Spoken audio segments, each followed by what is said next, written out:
السلام عليكم ورحمة الله وبركاته. بسم الله الرحمن الرحيم. الحمد لله رب العالمين. اللهم صل وسلم على عبدك ورسولك محمد الأمين وعلى آله وأصحابه أجمعين. إن أريد إلا الإصلاح ما استطعت وما توفيقي إلا بالله عليه توكلت وإليه أنيب.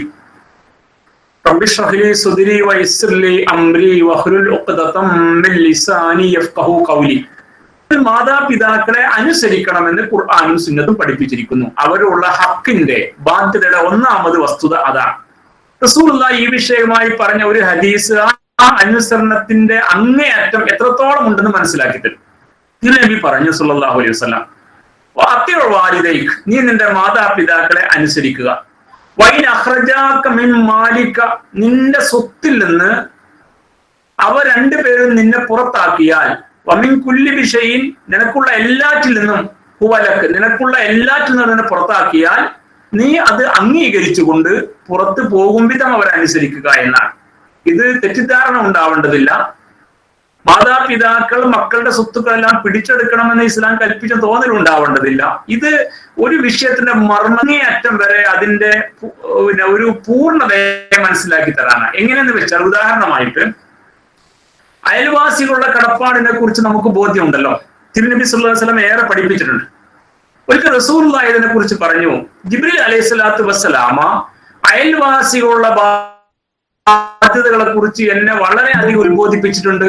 ആ ഉത്ബോധനങ്ങൾ കേട്ടപ്പോൾ ഞാൻ വിചാരിച്ചു പോയി, സ്വത്ത് ഓഹരി വെക്കുമ്പോൾ, അനന്തരാവകാശ സ്വത്ത് ഓഹരി വെക്കുമ്പോൾ ഈ അയൽക്കാർക്ക് കൂടി പങ്ക് കൊടുക്കേണ്ടി വരും എന്ന് അള്ളാഹു കൽപ്പിക്കുമോ എന്ന് ഞാൻ വിചാരിച്ചു പോയി എന്നാണ്. പറഞ്ഞ മർമ്മം എന്താന്ന് വെച്ചാല്, അയൽവാസികൾക്ക് സ്വത്തിൽ അവകാശമുണ്ട് എന്നല്ലല്ലോ പറഞ്ഞതിനർത്ഥം. മറിച്ച് ആ വിഷയത്തിന്റെ ഒരു ഊന്നലും പ്രാധാന്യവും പഠിപ്പിച്ചപ്പോൾ അത് കേട്ട് കഴിഞ്ഞപ്പോൾ എനിക്ക് തോന്നി, ഇനിയിപ്പോ അനന്തരാവകാശ സ്വത്തുക്കൾ ഓഹരി വെക്കുമ്പോൾ അയൽവാസികൾക്ക് അതിൽ പങ്ക് കൊടുക്കാൻ അള്ളാഹു കൽപ്പിച്ചു കളയുമോ എന്ന് തോന്നും വിധമുള്ള പ്രാധാന്യം, അത്രയും ഊന്നൽ ആ വിഷയത്തിൽ നൽകിയിട്ടുണ്ട് എന്ന് എനിക്ക് ബോധ്യമായി എന്നാണ്. അഥവാ അത്രയും പ്രാധാന്യമുണ്ട് അയൽവാസികളുള്ള പരിഗണനയുടെ കാര്യത്തിൽ, അവരോടുള്ള ബാധ്യത നിർവഹണത്തിന്റെ കാര്യത്തിൽ അയൽവാസികൾ അത്രമേൽ ആദരിക്കുകയും ബഹുമാനിക്കുകയും ചെയ്യണം എന്ന പ്രാധാന്യം പഠിപ്പിക്കാൻ വേണ്ടി പറഞ്ഞതാണ്. അതിനർത്ഥം അവർക്ക് സ്വത്തവകാശമുണ്ട് എന്നല്ലല്ലോ. അതുപോലെ തന്നെ മാതാപിതാക്കൾക്കുള്ള അനുസരണം എന്ന് പറഞ്ഞാൽ യഥാർത്ഥത്തിൽ അവർ നിന്റെ കയ്യിലുള്ള സ്വത്തിൽ നിന്ന് നീ അത് വിട്ടിട്ട് പോകണം, അത് ഞങ്ങൾക്ക് വേണം എന്ന് പറഞ്ഞാൽ അത് വിട്ടുപോകലാണ് നല്ലത്. അത്രത്തോളം അവർ അനുസരിക്കണം എന്ന് പറഞ്ഞതിനർത്ഥം മാതാപിതാക്കൾ മക്കളുടെ സ്വത്ത് കൈവശം വെക്കണം, പിടിച്ചു വെക്കണം എന്ന അർത്ഥത്തിലല്ല. മറിച്ച് അങ്ങനെ പറഞ്ഞാൽ അത് അനുസരിക്കാൻ പോലും ബാധ്യതപ്പെട്ടവരാണ് നമ്മളെന്ന ബോധ്യം നമുക്കുണ്ടാവണമെന്നാണ്. അങ്ങനെ ഒരു തിരിച്ചറിവ് ഉണ്ടാകുമ്പോൾ ആ തിരിച്ചറിവ് നൽകുന്ന ഒരു മാതാപിതാക്കളുള്ള കടമയുടെ കടപ്പാടിന്റെ ആ വിശാലതയെ അല്ലെങ്കിൽ അതിന്റെ വിശാലമായ അർത്ഥത്തെ നമുക്ക് മനസ്സിലാക്കി തരാൻ ഉതകുമെന്നത് കൊണ്ടാണ്. മറ്റൊരു ഹദീസിൽ ഈ പ്രയോഗം വന്നിരിക്കുന്നത് എങ്ങനെയാണ്, വൈൻ അമറാക്ക, അവർ രണ്ടുപേരും നിന്നോട് കൽപ്പിച്ചു, അൻ തഖ്റുജ മിൻ ദുനിയാക, നിന്റെ ദുനിയാവിൽ നിന്ന് നീ പുറത്തു പോകണമെന്ന് കൽപ്പിച്ചാൽ, ഫഖ്റുജ ലഹുമാ, അവർക്ക് രണ്ടുപേർക്കും വേണ്ടി നീ പുറത്തു പോയി കൊടുക്കണം എന്നാണ്. ദുനിയാവ് ഉദ്ദേശിക്കുന്ന നിന്റെ സ്വത്ത് സമ്പത്ത്, നിനക്ക് അധികാരമുള്ള ഇടം എന്നാണ് ഉദ്ദേശിക്കുന്നത്. അപ്പൊ അത്ര കൽപ്പിച്ചാൽ, അങ്ങനെ പറഞ്ഞാൽ, അങ്ങനെ ആവശ്യപ്പെട്ടാൽ അതുപോലും പാലിക്കാൻ നീ ബാധ്യതപ്പെട്ടവനാണെന്ന ബോധ്യം നിനക്കുണ്ടാവണം എന്നത് തെറ്റായൊരു മെസ്സേജ് ആയിട്ട് മാതാപിതാക്കൾ എടുക്കേണ്ടതില്ല. മക്കൾ എടുക്കേണ്ടത് അത്രത്തോളം കൽപ്പിച്ചാൽ അതുപോലും അനുസരിക്കാൻ ഞാൻ വിധേയപ്പെട്ടവനാണ് അല്ലെങ്കിൽ ബാധ്യതപ്പെട്ടവനാണെന്ന ബോധ്യം മക്കൾക്കുണ്ടാണ്. ആ നിലക്ക് മാതാപിതാക്കളെ അനുസരിക്കണമെന്നാണ്. അവരെ അനുസരിക്കേണ്ടതില്ലാത്ത ഒരു വശം ഖുർആൻ 2-3 സ്ഥലത്ത് ആവർത്തിച്ച് പഠിപ്പിച്ചിട്ടുണ്ട്. അത് മാതാപിതാക്കൾ അള്ളാഹുവിൽ പങ്കു ചേർക്കാൻ നമ്മോട് കൽപ്പിച്ചാൽ അതിൽ അവരെ അനുസരിക്കാൻ പാടില്ല. ബാക്കി ഏത് കാര്യത്തിലും, ഇസ്ലാമിക വിരുദ്ധമല്ലാത്ത ഏത് വിഷയത്തിലും അവരുടെ അഭിപ്രായങ്ങളെ മാനിച്ചും അവരുടെ കൽപ്പനകളെ മാനിച്ചും അവരുമായി സഹകരിച്ചും അവരോട് അനുസരണം പ്രഖ്യാപിച്ചും കൂടെ നിൽക്കണം എന്ന് തന്നെയാണ് ഇസ്ലാം പഠിപ്പിച്ചിരിക്കുന്നത്. ഈ വിഷയമായി സൂറ അങ്കബൂത്തിലെ 8ാമത് ആയത്താണ് മുഖദ്ദിമയിൽ ഇന്നത്തെ ക്ലാസിന്റെ ആമുഖത്തിൽ ഓതി വെച്ച വചനം. വസ്സൈനൽ ഇൻസാന ബിവാലിദൈഹി, മനുഷ്യരോട് അവരുടെ മാതാപിതാക്കളുടെ കാര്യത്തിൽ നാം വസിയത്ത് ചെയ്തിരിക്കുന്നു, ഉപദേശിച്ചിരിക്കുന്നു. അള്ളാഹു പറയാണ് ഹുസ്ന, നല്ല നിലയിൽ വർത്തിക്കണമെന്ന്. ഇഹ്സാൻ എന്നതിന്റെ മറ്റൊരു പ്രയോഗമാണ്.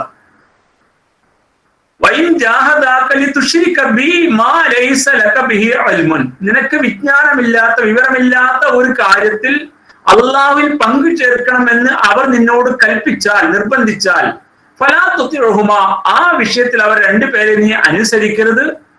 ഇലയ്യ മർജിഉക്കും, നിങ്ങളുടെ എല്ലാവരുടെയും മടക്കം എന്നിലേക്കാണ്. ഫഉനബ്ബിഉക്കും ബിമാ കുന്തും തഅമലൂൻ, അപ്പോൾ നിങ്ങൾ പ്രവർത്തിച്ച കാര്യങ്ങളെ കുറിച്ച് യഥാവിധി നാം നിങ്ങൾക്ക് മനസ്സിലാക്കി തരും എന്നാണ്, നിങ്ങളെ അറിയിച്ചു തരും.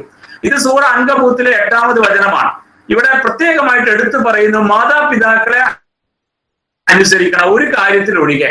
അവർ അള്ളാഹുവിൽ പങ്കു ചേർക്കും വിധം, അള്ളാഹുവിന്റെ കൽപ്പനയ്ക്ക് വിരുദ്ധമായ കാര്യങ്ങൾ, അള്ളാഹു നമ്മോട് അനുശാസിച്ചിട്ടില്ലാത്ത, കൽപ്പിച്ചിട്ടില്ലാത്ത കാര്യങ്ങൾ അത് ചെയ്യാൻ കൽപ്പിച്ചാൽ, ഇസ്ലാമിക വിരുദ്ധമായ കാര്യങ്ങൾ ചെയ്യാൻ കൽപ്പിച്ചാൽ അതിലൊരിക്കലും അവരെ ഫലാ തുതിഉഹുമാ, അനുസരിക്കരുത് രണ്ടുപേരെയും എന്നാണ്. ഇവിടെ നമ്മൾ ചർച്ച ചെയ്യുന്ന വിഷയം താഅത്തുൽ ലഹുമാ, അവർക്ക് രണ്ടുപേർക്കുള്ള അനുസരണമാണ്. ഖുർആൻ പ്രയോഗിച്ചിരുന്ന ഫലാ തുതിഉഹുമാ, അവരെ അനുസരിക്കാൻ, ഫലാ തുതിഉഹുമാ, അപ്പോൾ അവർ രണ്ടുപേരും അനുസരിക്കരുത്. ഏത് വിഷയത്തിൽ? ഷിർക്കിന്റെ വിഷയത്തിൽ. ഷിർക്ക്, ബിദ്അത്ത്, ഖുറാഫാത്ത്, ഇൻഹിറാഫാത്ത്, ഇസ്ലാമിക വിരുദ്ധമായ ഇത്തരം സമീപനങ്ങൾ ഉണ്ടല്ലോ, ആ വിഷയത്തിൽ മാതാപിതാക്കളുടെ നിർബന്ധത്തിൽ നമ്മൾ വഴിപ്പെടാൻ പാടില്ല. അതൊഴികെ ബാക്കി എല്ലാ വിഷയത്തിലും അനുസരിക്കണം. ഈ ചർച്ച, ഈ ആയത്ത് വന്ന ഒരു സന്ദർഭം കൂടി പറയുന്നുണ്ട്. മക്കയിൽ ഇസ്ലാം സ്വീകരിച്ച കുറെ ആളുകൾ, മുസ്ലിമീങ്ങൾ, ആദ്യകാല മുസ്ലിമീങ്ങൾ, മുഹാജിറുകൾ അലൈഹിമുസ്സലാം റളിയല്ലാഹു അൻഹും, അവരിൽ പലരുടെയും മാതാപിതാക്കൾ മുസ്ലിമീങ്ങളായിരുന്നില്ല. മദീനയിൽ ഇതുപോലെ പ്രശ്നം ഉണ്ടായിരുന്നു. അൻസാറുകളിൽ പലരുടെയും മാതാപിതാക്കൾ മുസ്ലിമീങ്ങളായിരുന്നില്ല. അപ്പൊ അവരുമായി, മുസ്ലിമീങ്ങളല്ലാത്ത ശിർക്കൻ ചിന്താഗതികളുമായി ജീവിക്കുന്ന അവരുമായി ഞങ്ങൾ എങ്ങനെ സഹകരിക്കണം, ഞങ്ങൾ അവരുമായി ബന്ധപ്പെടേണ്ടതുണ്ടോ, അവരെ പരിഗണിക്കേണ്ടതുണ്ടോ, അവരെ ആദരിക്കേണ്ടതുണ്ടോ, അവരെ അനുസരിക്കണം എന്ന ചോദ്യം, എന്ന ചർച്ച അവർക്കുള്ളിൽ വന്നു. അതിന് ഉത്തരമായിക്കൊണ്ട്, ആ സംശയത്തിന് ഉത്തരമായിക്കൊണ്ട് അള്ളാഹു അവതരിപ്പിച്ച ആയത്താണ്. സമാനമായ ആയത്ത്, സമാനമായ നിർദ്ദേശം സൂറ ലുഖ്മാൻ നമുക്ക് കാണാൻ സാധിക്കും. സൂറ ലുഖ്മാൻ ഇങ്ങനെ പറയുന്നു, 15ാമത് വചനത്തിൽ, വൈൻ ജാഹദാക അലാ അൻ തുശ്രിക ബി മാ ലൈസ ലക ബിഹി ഇൽമുൻ, നിനക്ക് അറിവില്ലാത്ത ഒരു കാര്യത്തിൽ അള്ളാഹുവിൽ പങ്കു ചേർക്കാൻ അവർ നിന്നെ നിർബന്ധിച്ചാൽ, ഫലാ തുതിഉഹുമാ, ആ വിഷയത്തിൽ അവരെ നീ അനുസരിക്കരുത്. വസാഹിബുഹുമാ ഫിദ് ദുനിയാ മഅറൂഫ, ഇഹലോകത്ത് ബാക്കി എല്ലാ കാര്യത്തിലും അവരോട് നല്ല നിലയിൽ വർത്തിക്കണമെന്നാണ്. മാതാപിതാക്കൾ അമുസ്ലിങ്ങളായാൽ പോലും, അവർ മുശ്രിക്കീങ്ങളാണെങ്കിൽ പോലും മക്കളുടെ ബാധ്യതയാണ് ഇത് എന്ന് ഈ ആയത്തിന്റെ അടിസ്ഥാനത്തിൽ മഹാന്മാരെ മുഫസ്സിരീങ്ങൾ വിധി പറഞ്ഞിട്ടുണ്ട്. അഥവാ ഒരാളുടെ മാതാവ്, പിതാവ് ഇസ്ലാം സ്വീകരിച്ചിട്ടില്ല, അല്ലെങ്കിൽ ഇസ്ലാം സ്വീകരിച്ച ഒരു ചെറുപ്പക്കാരൻ അല്ലെങ്കിൽ ഒരു പുരുഷൻ, അയാളുടെ മാതാപിതാക്കൾ ജീവിച്ചിരിപ്പുണ്ട്, അവർ മുസ്ലിമീങ്ങളല്ല എങ്കിൽ പോലും സാധാരണഗതിയിൽ മാതാപിതാക്കൾക്ക് വകവെച്ചു കൊടുക്കേണ്ടുന്ന എല്ലാ അവകാശങ്ങളും, അവരോട് കാണിക്കേണ്ടുന്ന എല്ലാ ബാധ്യതാ നിർവഹണങ്ങളും, അവർക്ക് നൽകേണ്ടുന്ന ഇക്രാം, ആദരവ്, അവരോട് ചെയ്യേണ്ടുന്ന ഇഹ്സാൻ, നല്ല നിലക്കുള്ള പെരുമാറ്റം, അവർക്ക് കൊടുക്കേണ്ടുന്ന ഇഅ്തിറാഫും ബിഫദ്ലിഹിം, അവരുടെ ശ്രേഷ്ഠതയെ മാനിക്കൽ, അംഗീകരിക്കൽ, ഇതെല്ലാം ആ മാതാപിതാക്കൾക്കും അർഹതപ്പെട്ടതാണ്. ഇപ്പൊ നമ്മൾ മനസ്സിലാക്കേണ്ടത്, നമ്മുടെ സാമൂഹിക ക്രമത്തിനകത്ത് വലിയ തെറ്റിദ്ധാരണയുള്ള ഒരു സംഗതിയാണല്ലോ ഇത്. ഒരാൾ ഇസ്ലാം സ്വീകരിക്കുന്നതോടുകൂടി പിന്നെ അയാളെ കുടുംബത്തിൽ നിന്ന് പരിഞ്ഞു പോരണം, അല്ലെങ്കിൽ അയാളെ കുടുംബത്തിൽ നിന്ന് പറിച്ചു മാറ്റിയെടുക്കണം എന്ന ധാരണയൊക്കെ നമുക്കിടയിൽ ഉള്ളതിന്റെ ഒരുപാട് വിഷ്പ്രയാസങ്ങൾ നമ്മൾ അനുഭവിച്ചിട്ടുണ്ട്. മാതാപിതാക്കൾ അവരുടെ കുടുംബത്തിൽ നിന്ന്, അല്ലെങ്കിൽ അവരുടെ മക്കളിൽ നിന്ന് ഒരാൾ ഇസ്ലാം സ്വീകരിക്കുന്നതോടുകൂടി അവർ മനസ്സിലാക്കുന്നത് പിന്നീട് ആ മകൻ അവർക്ക് നഷ്ടപ്പെട്ടു എന്നാണ്. ആ മകന്റെ താങ്ങും താങ്ങും നഷ്ടപ്പെട്ടു, ഞങ്ങൾ ഇത്ര കാലം പോറ്റി വളർത്തിയതിന് ഒരു ഫലവും ഇല്ലാതായി എന്നാണ്. ഈ ഒരു ധാരണ വന്നതിന്റെ ദുരന്തം വളരെയേറെ ഉണ്ട് നമ്മുടെ സാമൂഹിക ക്രമത്തിനകത്ത് എന്ന കാര്യം നമുക്കറിയാം. ഇപ്പോൾ പുതിയ ഈ ഫാഷിസ്റ്റ് പ്രവണതയുടെ കാലഘട്ടത്തിലാണെങ്കിൽ ഇത് വലിയ അളവിൽ പ്രശ്നം സൃഷ്ടിക്കുന്ന ഒരവസ്ഥയിലേക്ക് എത്തുകയും എന്നല്ല, നല്ലൊരു ശതമാനം സഹോദര സമുദായ അംഗങ്ങൾക്കിടയിൽ ഇങ്ങനെ ഒരു മെസ്സേജ് അവർക്കിടയിലേക്ക് അങ്ങ് ബോധപൂർവം തന്നെ കടത്തിവിടുകയും അതിന്റെ ദുരന്തമൊക്കെ സമൂഹത്തിൽ വലിയ അളവ് ഉണ്ടാവുകയും ചെയ്തിട്ടുണ്ട്. കേരളത്തിൽ തന്നെ അറിയപ്പെടുന്ന ഒരു സഹോദരി, ഹോമിയോ ഡോക്ടറുടെ ഒരു സഹോദരി ഇസ്ലാം സ്വീകരിച്ചതിന്റെ പുകിലൊക്കെ നമ്മൾ ധാരാളമായിട്ട് കേട്ടതാണ്. അള്ളാഹുവിന്റെ അപാരമായ അനുഗ്രഹം കൊണ്ട് ആ സഹോദരി ഇസ്ലാമിൽ ഉറച്ചു നിൽക്കുന്നു എന്നൊരു യാഥാർത്ഥ്യവുമാണ്. പക്ഷേ ഈ ഒരു തെറ്റായ മെസ്സേജ് വന്നു പോകാൻ പാടില്ലാത്തതായിരുന്നു. ഇതിനെക്കുറിച്ച് മാത്രം നമുക്ക് തൽക്കാലം പറഞ്ഞു നിർത്താം, ബാക്കി ചർച്ച നമുക്ക് തൽക്കാലം വിടുകയും ചെയ്യാം. ഇവിടെ മനസ്സിലാക്കേണ്ടത്, മാതാപിതാക്കൾ സഹോദര സമുദായ അംഗങ്ങളിൽപ്പെട്ട, അല്ലെങ്കിൽ അവർ മറ്റു മതവിഭാഗത്തിൽപ്പെട്ടവരാണെങ്കിൽ പോലും ഈ മക്കൾക്ക് അവരുള്ള കടമക്കും കടപ്പാടിനും ഒരു കുറവുമില്ല. മാതാപിതാക്കളോട് ഒരു മുസ്ലിമായ മകൾ ചെയ്യേണ്ടുന്ന ബാധ്യതകൾ എന്തൊക്കെയുണ്ടോ അതേ ബാധ്യതകൾ അളവ് വ്യത്യാസമില്ലാതെ, കുറവില്ലാതെ ഇസ്ലാം സ്വീകരിക്കാത്ത മാതാപിതാക്കൾക്കും നൽകാൻ മക്കൾക്ക് ബാധ്യതയുണ്ട് എന്നാണ് കൃത്യമായിട്ട് ഈ ആയത്ത് പഠിപ്പിക്കുന്നത്. അതുകൊണ്ടാണ് മുഹാജിറുകളും അതുപോലെ അൻസാറുകളും അവരുടെ മാതാപിതാക്കളിൽ പലരും മുസ്ലിമീങ്ങളല്ലാത്ത ഒരവസ്ഥയിൽ അവരോട് ഞങ്ങൾ എങ്ങനെയാണ് വർത്തിക്കേണ്ടത്, ഞങ്ങൾക്ക് ഇതേ കടമയും കടപ്പാടും അവരോട് നിർവഹിക്കേണ്ടതുണ്ടോ എന്നെല്ലാമുള്ള സംശയം ദൂരീകരിച്ചു കൊടുത്തുകൊണ്ട് ഈ വിഷയത്തിൽ അള്ളാഹു കൃത്യമായ നിർദ്ദേശം നൽകിയത്, നിങ്ങളെ അവർ ശിർക്ക് ചെയ്യാൻ നിർബന്ധിച്ചാൽ, ശിർക്കൻ ആചാരങ്ങളും സമ്പ്രദായങ്ങളും വിശ്വാസക്രമങ്ങളും അനുഷ്ഠാനങ്ങളും ആഘോഷങ്ങളും ഒക്കെ ചെയ്യാൻ നിർബന്ധിക്കുകയാണെങ്കിൽ അതിൽ നിങ്ങൾ അവർ അനുസരിക്കാൻ പാടില്ല. ബാക്കി എല്ലാ വിഷയത്തിലും അവരോട് ഏറ്റവും നല്ല നിലയിൽ വർത്തിക്കണമെന്നാണ്. ഇതാണ് അതുമായി ബന്ധപ്പെട്ട ഇസ്ലാമിന്റെ ശാസനം.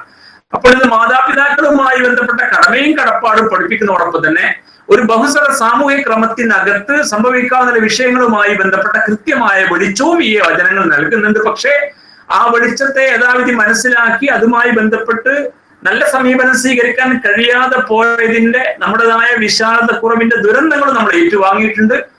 എന്നിരുന്നാലും ഇസ്ലാം സ്വീകരിച്ച മുസ്ലിമായി ജീവിക്കുന്ന അവസ്ഥയിലും തങ്ങളുടെ മുസ്ലിമീങ്ങളല്ലാത്ത മാതാപിതാക്കൾ നെഞ്ചോട് ചേർത്ത് പിടിക്കുന്ന കുറെ നല്ല സഹോദരന്മാരുടെയും സഹോദരിമാരുടെയും അനുഭവങ്ങൾ നമുക്കിടയിൽ ഉണ്ട് എന്ന യാഥാർത്ഥ്യവും നമുക്കറിയാം. അതാണ് ശരിയായ മാതൃക എന്ന് നാം മനസ്സിലാക്കുക. അപ്പൊ പറഞ്ഞതിന്റെ ചുരുക്കം, മാതാപിതാക്കളുമായുള്ള ഇഹ്സാനിൽ വർത്തിക്കൽ എന്നതിന്റെ ഏറ്റവും ഒന്നാമത് ബാധ്യത അവരെ അനുസരിക്കലാണ്.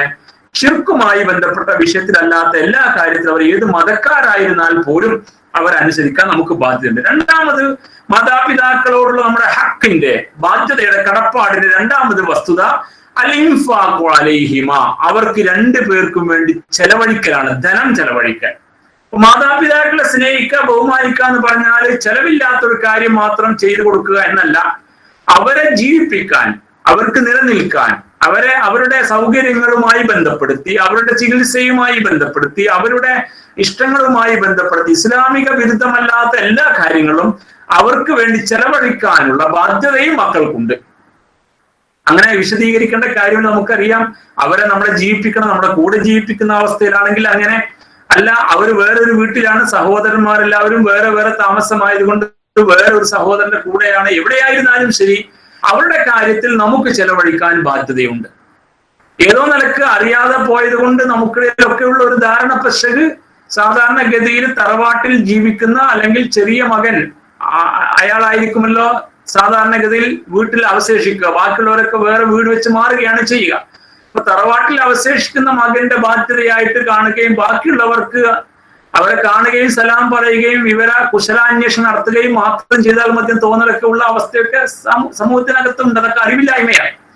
മറിച്ച് ചെലവഴിക്കുന്നതിൽ മക്കൾ മനസ്സിലാക്കേണ്ടത്, എന്റെ മാതാപിതാക്കൾക്ക് വേണ്ടി ഞാൻ ചെലവഴിക്കുന്നതിന്റെ പുണ്യം എനിക്കാണ് കിട്ടുന്നത്, അത് മറ്റവനേക്കാൾ കൂടുതൽ എനിക്ക് ആർജിക്കാൻ കഴിയണം എന്ന രീതിയിലുള്ള മത്സര ബുദ്ധിയോടുകൂടി അവരുടെ ആവശ്യങ്ങളെ അറിഞ്ഞുകൊണ്ട് പരിഗണിക്കുന്ന, അല്ലെങ്കിൽ എല്ലാവർക്കും അതിൽ പങ്കാളിത്തം ഉണ്ടാവുക എന്ന ഉദ്ദേശത്തോടെ എല്ലാവരും കൂടി കാര്യങ്ങൾ പരസ്പരം പങ്കുവെച്ചുകൊണ്ട് നല്ല നിലയിൽ അതിലൊരു അവഗണനയുടെയോ പരിഗണനയില്ലായ്മയുടെയോ അവസ്ഥ വരാത്ത വിധം, അല്ലെങ്കിൽ ഏതെങ്കിലും ഒരു മകനോ മകൾക്കോ ബാധ്യതയായിട്ട് ബാക്കിയുള്ളവർ ഒഴിഞ്ഞു മാറുന്ന അത്തരം അസ്വസ്ഥതകൾ വരാത്ത വിധം എല്ലാവരും ആ കാര്യത്തിൽ നല്ല ധാരണയോടുകൂടി മുന്നോട്ട് പോവുക എന്നതാണ് സാധാരണഗതിയിൽ ഇസ്ലാമിന്റെ കാഴ്ചപ്പാട് സംഭവിക്കേണ്ടത്.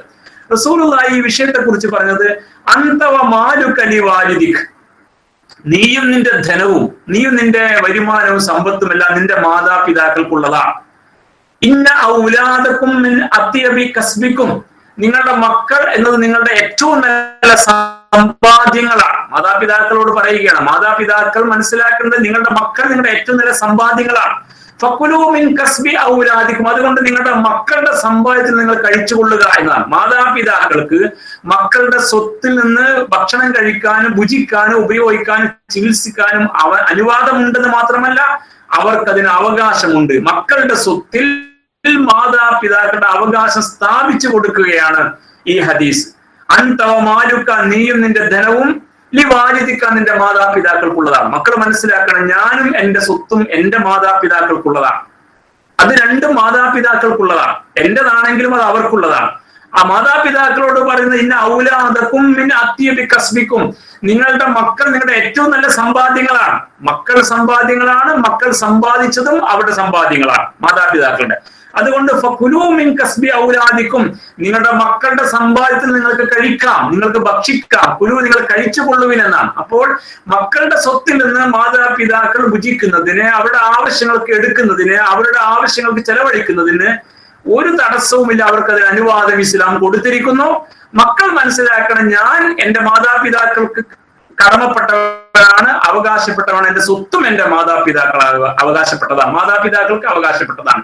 ഈ തിരിച്ചറിവ് മക്കൾക്കും മാതാപിതാക്കൾക്കും ഉണ്ടാവണം. അത്തരം ഒരു തിരിച്ചറിവോടുകൂടി അവരുടെ സൗകര്യം, സ്വസ്ഥത, സന്തോഷം, ചികിത്സ, ആവശ്യങ്ങൾ, അവിടെ ആരാധനാ നിർവ്വഹണം ഉൾപ്പെടെ അങ്ങനെയാണ്. ഹജ്ജിനൊക്കെ പോകാൻ ബാധ്യത ഉണ്ടായിട്ടുണ്ടാകും, ആഗ്രഹം ഉണ്ടാകും. നമ്മുടെ കയ്യിൽ, മക്കളുടെ കയ്യിൽ ഉണ്ടെങ്കിൽ അവരുടെ സമ്പാദ്യം കൊണ്ട് സാധ്യമാകാത്തത് മക്കളുടെ സമ്പാദ്യം കൊണ്ട് സാധ്യമാക്കി കൊടുക്കാൻ കഴിയുമെങ്കിൽ അത് ചെയ്യണം.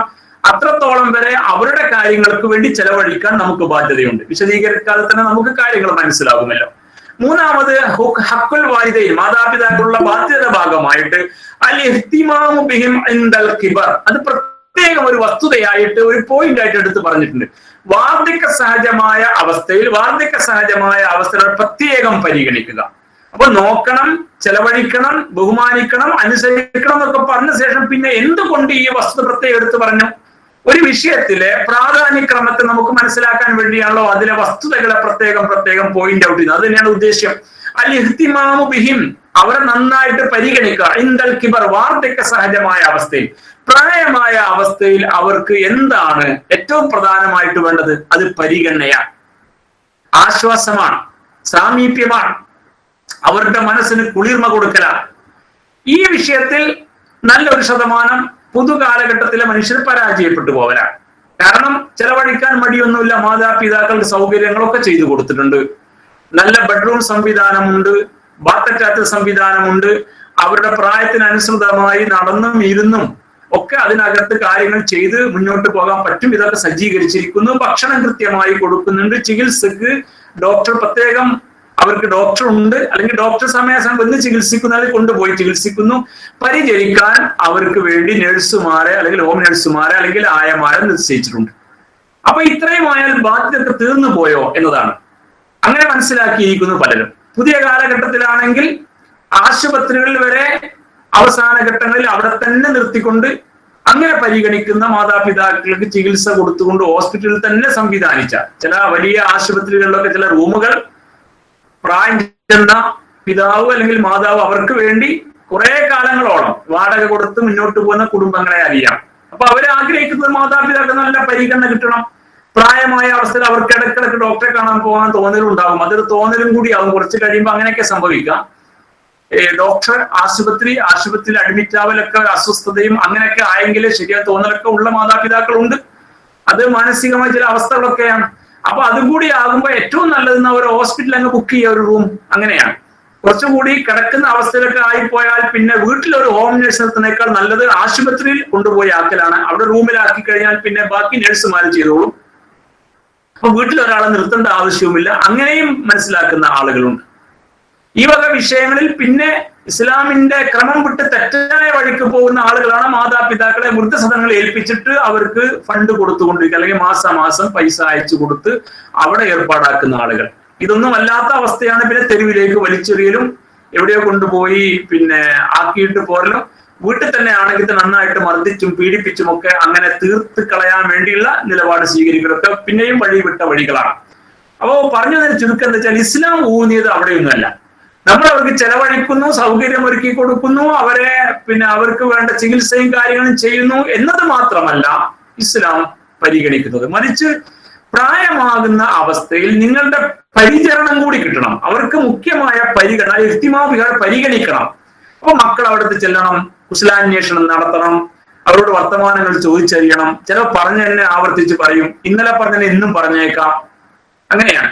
പക്ഷെ അവിടെ അവരുടെ അടുത്ത് സമീപത്ത് ഇരുന്നു കൊണ്ട് കാര്യങ്ങൾ പറഞ്ഞും ചോദിച്ചും അങ്ങനെ ഭക്ഷണം കഴിച്ചു കഴിഞ്ഞാൽ മരുന്നെടുത്ത് കൊടുത്തും ആ മരുന്ന് കുടിക്കാൻ സഹായിച്ചും ബാത്റൂമിലേക്കൊന്ന് പോകാൻ സഹായിച്ചു, പിന്നെ ഒന്ന് കിടന്ന് നേരെ ചുവേ ബെഡൊക്കെ റെഡിയാക്കി പിന്നെ പുതപ്പൊക്കെ പുതപ്പിച്ച് കാലൊക്കെ ഒന്ന് തിരുമ്മി കൊടുത്ത് ഇനി ഉറങ്ങിക്കൊള്ളുന്ന സലാം പറഞ്ഞിട്ട് മക്കൾ അവിടെ ബെഡ്റൂമിലേക്ക് പോകും വിധമുള്ള ഒരു സന്ദർശനം. രാവിലെ ജോലിക്ക് പോകുന്നതിന് മുമ്പ് ഒന്ന് മാതാപിതാക്കൾ അടുത്ത് കയറി വർത്താനൊക്കെ പറഞ്ഞ് അങ്ങനെ ഒരു ആശ്വാസത്തിന്റെയും സാമീപ്യത്തിന്റെയും അവസ്ഥ അതവർക്ക് കൊടുക്കാൻ കഴിയണം. ഒരു കുടുംബത്തെ അറിയാം, ആ കുടുംബത്തിലെ ബാപ്പ നല്ല ബിസിനസ്സുകാരനായിരുന്നു. പ്രായാധിക്യം കൊണ്ട് അദ്ദേഹം മെല്ലെ ബിസിനസ് നിന്ന് മാറി നിന്ന് മക്കളെയാണ് കാര്യം ഏൽപ്പിച്ചിരിക്കുന്നത്. പക്ഷെ 2 ആൺമക്കളും കടയടച്ചു വന്നാൽ ഉപ്പാന്റെ അടുത്ത് വന്നിരുന്നിട്ട് അന്നത്തെ ബിസിനസിനെ കുറിച്ച് ഒരു ബ്രീഫ് പറഞ്ഞു കൊടുക്കും.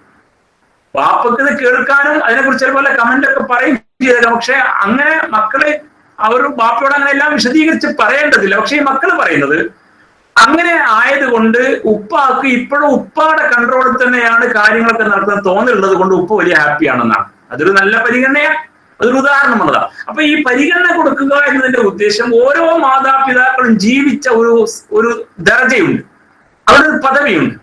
അവർ ജീവിച്ചിരുന്ന കാലത്ത് അവരുടെ കരുത്തിലാണ് ഈ സംവിധാനമെല്ലാം ഉണ്ടാക്കിയെടുത്തത്. അവരുടെ കരുത്തിലാണ് നമ്മെ പഠിപ്പിച്ചത്, വളർത്തിയത്, നമ്മളൊരു തൊഴിൽ മേഖലയിലേക്ക് എത്തിച്ചതൊക്കെ അവരുടെ കരുത്താണ്. ആ വിധമുള്ള കരുത്തിന്റെ ഒരു ദർജയിൽ പദവിയിൽ അവർ തുടരുകയായിരുന്നു. ഇപ്പോൾ അവർ ദുർബലരായി, ശാരീരികമായ ശേഷിയില്ലാത്തവരായി, ബുദ്ധിപരമായ ഓർമ്മ കുറഞ്ഞവരായി, വാർദ്ധക്യസഹജമായ അവസ്ഥയിലെത്തി. എന്നാൽ അതോടുകൂടി അവർ പിന്നെ എടുക്കാ ചരക്കും മുടക്കാ ചരക്കുമായി എന്ന തോന്നൽ അവരിൽ ഉണ്ടായിപ്പോകും വിധമുള്ള സമീപനം നമ്മൾ സ്വീകരിക്കുമ്പോൾ സംഭവിക്കുക, അവർ മാനസികമായി വളരെ പെട്ടെന്ന് കീഴ്പോട്ട് വരികയായിരിക്കും. അതോടെ മാനസികമായ കരുത്തിനെ ബാധിക്കും, അവരിൽ നിരാശയുണ്ടാകും. ഈ നിരാശയും ഈ തളർച്ചയും ഒക്കെ അവരുടെ ശരീരത്തെ കൂടി വേഗത്തിൽ ബാധിക്കും. അതോടുകൂടി അവർ യഥാർത്ഥത്തിൽ തന്നെ രോഗാതുരമായ അവരുടെ പ്രായത്തിന്റെ അവസ്ഥയേക്കാൾ കവിഞ്ഞ, ആരോഗ്യത്തിന്റെ അവസ്ഥയേക്കാൾ കവിഞ്ഞ, അല്ലെങ്കിൽ ഈ ആരോഗ്യത്തിന്റെയും പ്രായത്തിന്റെയും ആ അവസ്ഥയിലുള്ള കരുത്തിനെ കൂടി മറികടക്കും ഇയാളെ തളർത്തിക്കളയുന്ന രോഗാവസ്ഥയിലേക്ക് തള്ളിവിടും. ഇത് സംഭവിക്കാൻ പാടില്ല. അതുകൊണ്ട് അവരെ ആ നിലക്ക് തന്നെ പരിഗണിക്കാൻ, അവരുടെ മനസ്സിനെ പ്രബലപ്പെടുത്താൻ, അവർക്ക് കരുത്ത് നൽകാൻ, അവർ കൊണ്ടു നടന്ന കാര്യങ്ങളൊക്കെ അവർ തന്നെയാണ്, അവരുടെ അറിവോടുകൂടി തന്നെയാണ്, അവരുടെ അനുവാദത്തോടു കൂടി തന്നെയാണ് എന്നിങ്ങനെയുള്ള ആ ഒരു അവസ്ഥയിലേക്ക് അവരെ കൈപിടിച്ച് ഉയർത്തി നിർത്താൻ കഴിയുന്ന സമീപനം സ്വീകരിക്കണമെന്നതാണ്. സാധാരണഗതിയിൽ മാതാപിതാക്കൾ ജീവിച്ചിരിക്കെ തന്നെ മക്കൾ സ്വത്തുക്കൾ ഓഹരി വെച്ചെടുക്കാറുണ്ട്. ചില പ്രദേശങ്ങളൊക്കെ അത് സമ്പ്രദായം പോലെയാണ്. ഇസ്ലാമിന്റെ കാഴ്ചപ്പാടിൽ അങ്ങനെ ഉണ്ടോ എന്ന് ചോദിച്ചാൽ വലിയ ചർച്ചയ്ക്കുള്ള വാതിൽ തുറക്കലാകും. ഞാൻ ഭയപ്പെട്ടുകൊണ്ട് തന്നെ പറയട്ടെ, ആ ചർച്ചയിലെ അനാവശ്യമായ വിശദീകരണത്തിലേക്ക് നമ്മൾ എന്തായാലും പോകാൻ ഉദ്ദേശിക്കുന്നില്ല. പക്ഷെ ഒരു മർമ്മം പറഞ്ഞു വെക്കാതിരിക്കാൻ വയ്യ. അനന്തരാവകാശം മരണശേഷമുള്ള ഒരു സംഗതിയാണ്. ജീവിച്ചിരിക്കെ അങ്ങനെ ഓഹരി വെച്ച് കൊടുക്കുന്ന അനന്തരാവകാശത്തിൽ പെടില്ല.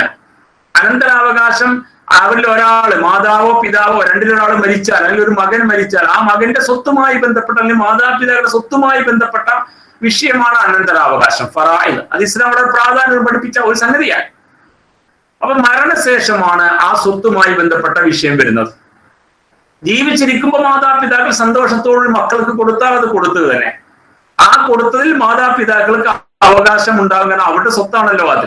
ഇനി മാതാപിതാക്കൾ കൊടുത്തതല്ല, മക്കൾ സ്വന്തമായി സമ്പാദിച്ചാണെങ്കിൽ അവർക്ക് അവകാശമുണ്ട് എന്നാണല്ലോ നമ്മൾ ഈ തുടക്കത്തിൽ പറഞ്ഞത്. ചെലവഴിക്കുന്നതുമായി ബന്ധപ്പെട്ട മാതാപിതാക്കളോട് ചെലവഴിക്കുന്നതുമായി ബന്ധപ്പെട്ട ആ വിഷയത്തിൽ ഹദീസിൽ പറഞ്ഞത്, നിന്റെ മക്കൾ നിന്റെ സമ്പാദ്യമാണ്, അതുകൊണ്ട് നിങ്ങളുടെ മക്കളുടെ സമ്പാദ്യങ്ങൾ കഴിച്ചുകൊള്ളിനാണ്. അപ്പൊ മാതാപിതാക്കൾക്ക് അവകാശമുണ്ട്, മക്കൾ സമ്പാദിച്ച അവർക്ക് അവകാശമുണ്ട്.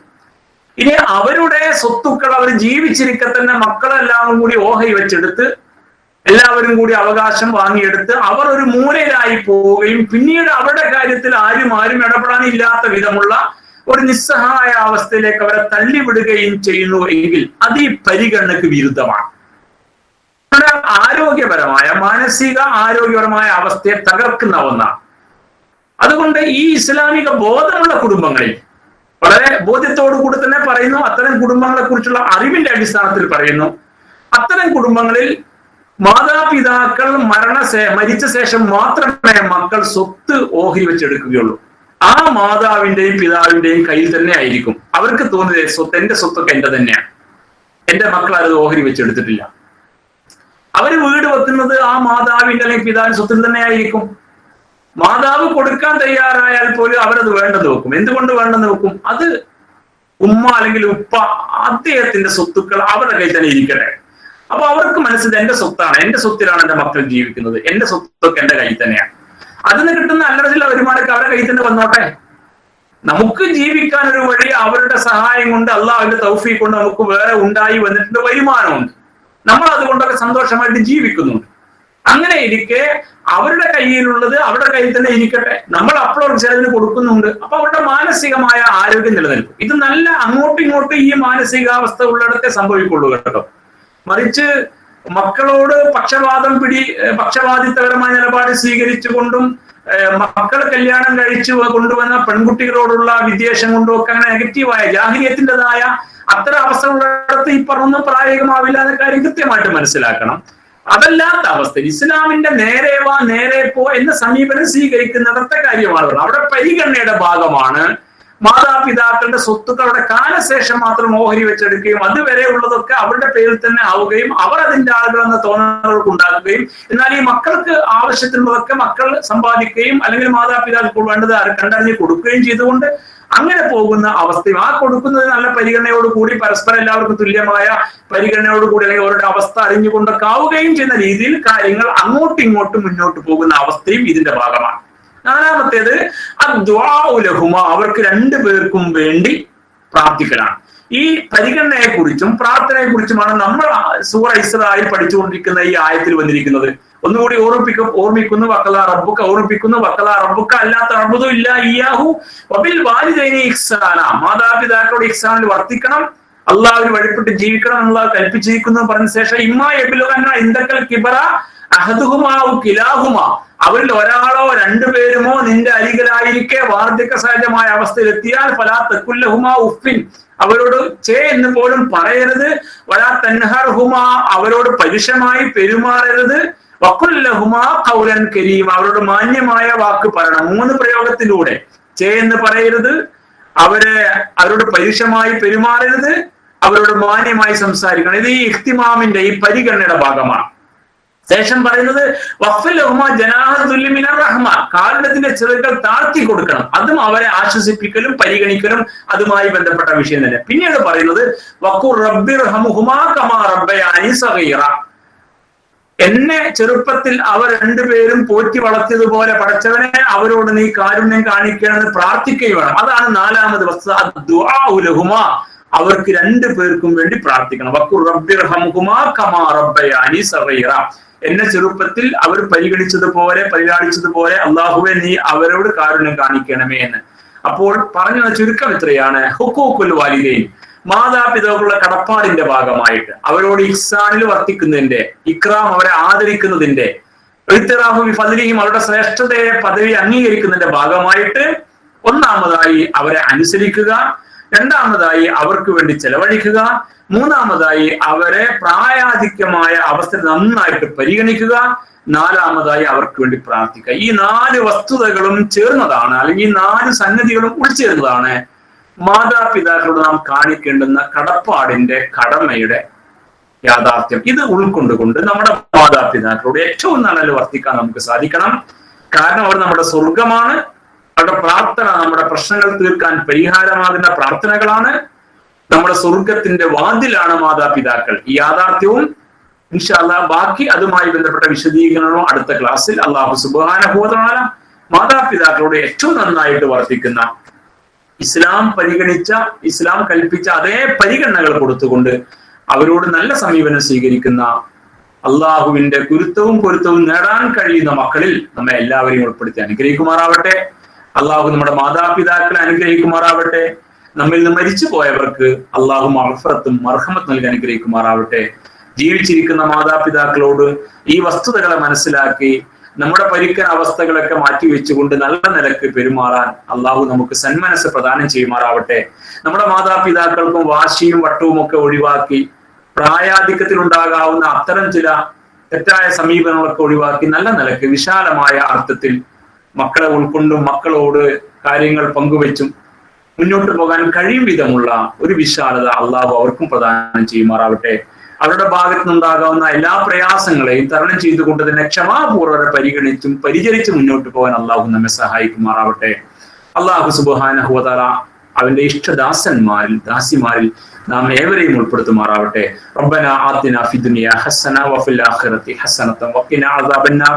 ربنا هب لنا من ازواجنا وذرياتنا قرة اعين واجعلنا للمتقين اماما رب ارحمهم كما ربونا صغارا ربنا تقبل منا انك انت السميع العليم وتب علينا انك انت التواب الرحيم لنا يا غافر المذنبين وارحمنا بأنواع رحمتك يا أرحم الراحمين سبحان ربك رب العزة عما يصفون وسلام على المرسلين والحمد لله رب العالمين آمين برحمتك يا أرحم الراحمين. السلام عليكم ورحمة الله.